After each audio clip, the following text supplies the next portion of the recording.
Welcome to the Tech Egg. Don't get scrambled. Enjoy the video.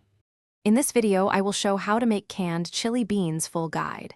Start by draining and rinsing 2 cans of beans, then sauté onions and garlic until soft. Add beans, tomato sauce, chili powder, cumin, salt, and a pinch of sugar. Simmer for 15 minutes to blend flavors and thicken. Adjust heat with cayenne or fresh jalapeno and finish with a splash of lime for brightness now. Dice a bell pepper and chop cilantro while your base simmers to save time and add freshness. Use a mix of chipotle and smoked paprika for smoky depth, or add cocoa powder for a mole hint.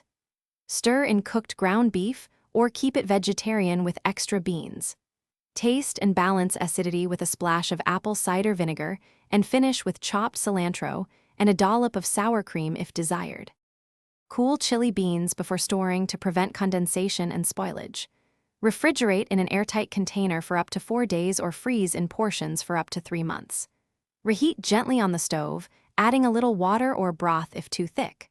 Serve over rice, baked potatoes, or as a topping for nachos, and garnish with shredded cheese, chopped onions, and a squeeze of lime and enjoy. Thanks for watching. Consider subscribing if I helped unscramble your problems.